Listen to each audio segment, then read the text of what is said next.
And if if it's been stated, since the end of the season that there was an exit for Porzingis and he didn't go to it, and that left maybe possibly a bad taste in Phil's mouth.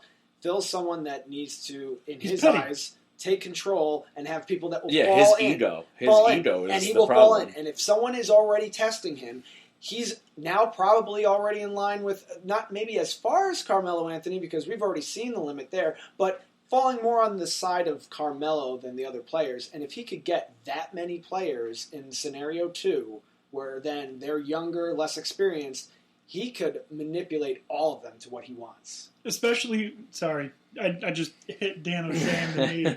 How dare you? Especially because you'll see in the next couple of years, there are some really good players coming out of college in the next couple of years that aren't these one-and-done type players. So these first-round draft picks in the future could end up being 2 or 3 draft picks. Mm-hmm. So it could end up being a lot. Personally, for me, there would be one scenario really where I would say yes to getting rid of Kristaps Porzingis, and that would have to include getting a veteran player in free agency like Paul George. Even Ricky Rubio, I think, would suffice for what I'd be looking for a veteran coming in. I mean, what about Hayward? No, I don't think I would. I don't think I would. It depends. Hayward's set. He's going to Boston. I mean, but pretty much. I think his someone, maybe it was his wife, posted a picture of their kid in like a Boston type thing or like a well, I mean, Boston type thing. Seems like a perfect fit for him. I'm just saying, if you wanted to, I mean, if the Knicks wanted somebody that seems like he just does what he's supposed to do, Hayward's kind of the person you're looking for. I mean, he scores and he plays defense, which is more than you can say for a lot of the Knicks on the roster. Oh, so what would it have to be for me to say I'm okay with giving up Kristaps Porzingis? Is it guaranteed I'm getting either Paul George or Blake Griffin on top of the trade? Yeah, maybe. You're not getting Paul George though, and it would have to be a sign and trade if you are, because he's about to be a free agent, and it looks like he's eyeing the Lakers, which is not a bad landing spot for him. He has said though that he's kind of happy in Indiana, which might just be like in case the Lakers don't give him the contract he wants or just totally blow up the team, which they've started doing. I'm pretty sure I just read a report that said that he has already told Pacers brass that he's leaving. Yeah, like he's not even contemplating a deal.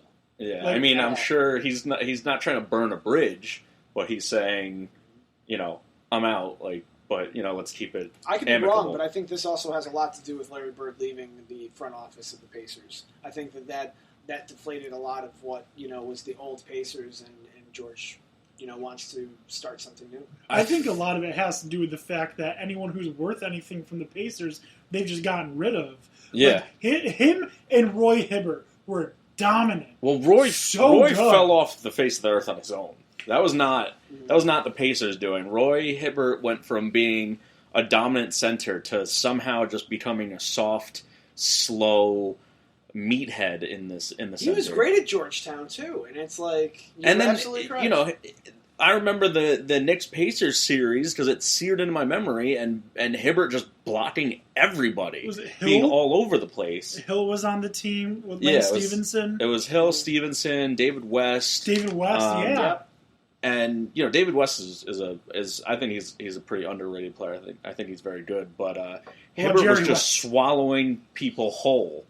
And he had the block on Melo that sealed the win for them. And then it was like the following season, he was just getting beat by everybody. People that the season before he had been just dominating, he was now getting dominated by.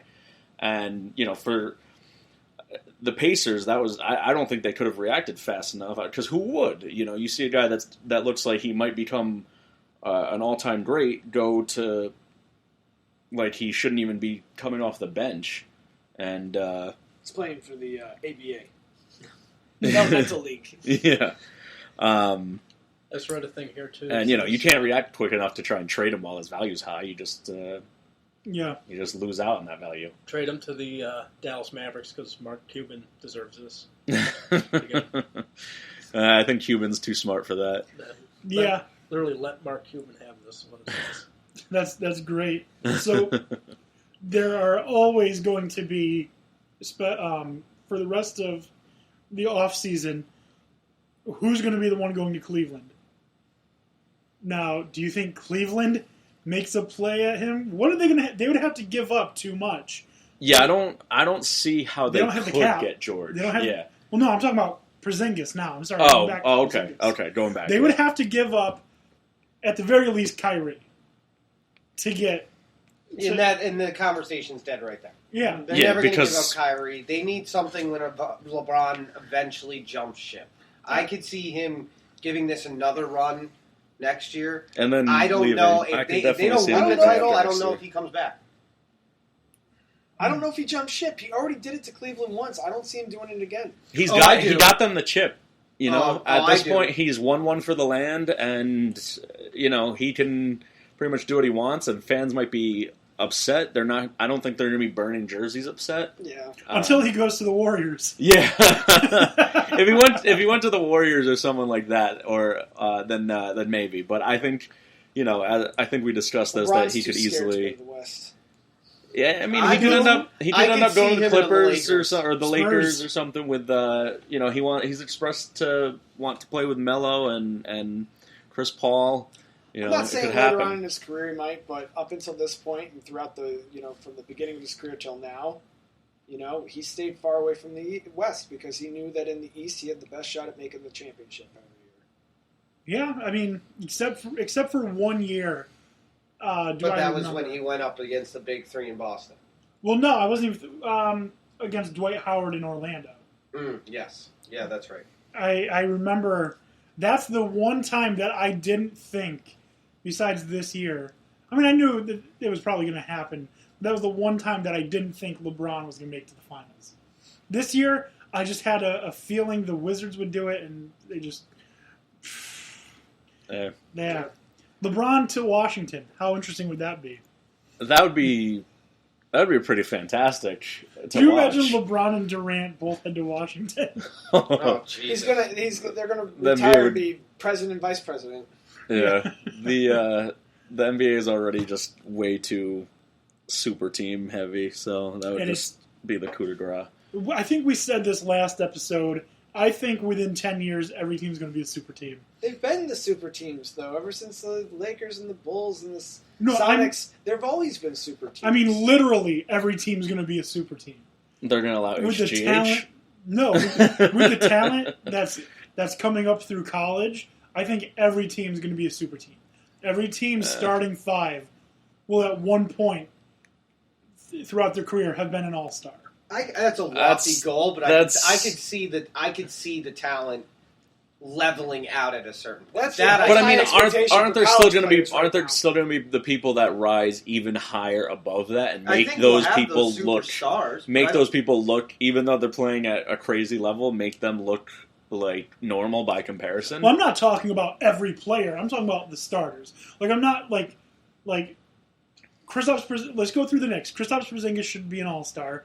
Carmelo's definitely been an all-star. I think Courtney Lee's been an all-star, a reserve. He might have made second team. Yeah. Derrick Rose was an all-star. Joakim Noah was an all-star. Those are the projected starting five. Well, at one point was the starting five. But you wouldn't call that any kind of a we have super to also team. we have to take they're old. Consideration. They're old as hell. Hold on. No. I would consider that a super team. I would consider that super team 5-6 years ago. Yes. Yeah, that's what I'm saying. I'm not saying they're all going to be at the same time. I'm saying at some point throughout... Then it's not a super team. A super team is when they're all super at the same time. It's a super team. What do you mean? So, the Knicks, they do, in my opinion, they do have a super team. You have a guy who was an MVP. You have Defensive Player of the Year. You have a guy who should have been an MVP once. You have future of the NBA in Kristaps Porzingis. I think, like I said, I think he is the future of the NBA. And you've got, a solid Courtney Lee. That is in your opinion. You're entitled to it, but it's wrong. Maybe if they weren't like facing teams like the Warriors, where because that's super. When you said a league MVP, you think LeBron, you think Durant, you think possibly, hopefully, Russell Westbrook. You remember Rose. You don't think him now. Rose, you go, oh man, remember Rose on the Bulls? Right now, to call him an MVP right now is high like pedestal right there. Okay, so going back to the Boston super team, Ray Allen was coming off of his best year, but he was on the downswing. Started the downswing. All right, Kevin Garnett. He wasn't the same player, but he was still an elite level player. Paul Pierce wasn't the same player he was. So why would they be considered a super team? But the former MVP, the former defensive player of the year, and Carmelo Anthony, why are they not a big three? So I feel that their play didn't decline as hard as Rose and Noah's play. Did you see Rose play this year? Rose played very well. He can't get through a season. Is he even in the talks for was he even the team MVP? Like, yeah, he probably would have been. It was like if he could stay healthy for a season, it would be a different conversation. The difference between them and the people on the Celtics were he had 2 catastrophic injuries that kept him out for more than a season at each one, and it's very hard to come back from that, especially sitting it's hard to come back from one, and to have 2 in a row. And you can say that their decline started, but that's questionable because Pierce was like Melo is now or is the past couple of seasons still dominant, maybe not as on fire as he once was, but still can score on anybody. And then you had KG, who was still dominating down low, still blocking shots. Left and right. Kevin Durant. Kevin Garnett was the best of the 3. Right. Yeah. And then Ray Allen could still be playing. Yeah, I agree. With his shot, he could still be playing. He'd be a 3 guy, and that's about it at this point because he's too old. But he was still playing and won the Heat a championship. How many years later? I think someone that's not talked about enough on that team either, that kind of was unfortunately at the time bickering with them, but still the run man was Rajon Rondo, and them together. Even if they weren't on greatest of terms, the teamwork that they had and to know what needed to be done was superb. That's how they beat everyone. Yeah, That's Ray Allen's a weirdo off the court anyway. Every one of his teammates has said that. Like everyone else like wants to like hang out and be friends, or unless they develop an enmity or a rivalry for some reason. Most people want to hang out with their teammates. Didn't he like to like go right? Ray Allen just didn't want to be with his teammates. He just like went home and like wrote poetry. Yeah, like right? I don't know how he even has a family, because like does he just like go to dinner with his wife and then just like no, right, he has a daughter that's sick, and he has a foundation for that and everything like that. Right. And that might be a lot of focus, but it was even before he had kids that you were hearing this, when he was on Boston, they would all. The rest of them would still kind of want to do team building activities at least, and he would just be like, I'm going to go home. when you're in the NBA, what are these team building activities? The kind of activities you can't do in Utah? Yes. Right? There's no nightlife in Utah. At least some of them, but I wouldn't say all.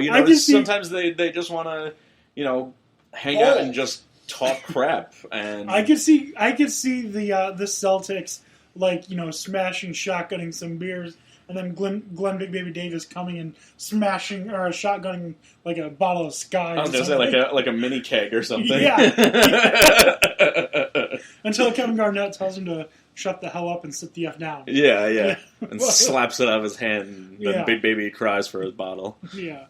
All right, so let's shift our focus a little bit to what I think is going to be a lot of fun to talk about, because I think one of us here has some statistics that he would like to share, and this is going to be the raging debate of who is better, LeBron James, Michael Jordan. So without further ado, Statman Tony. All right, so I broke down we're always going to have the debate, Michael or MJ, or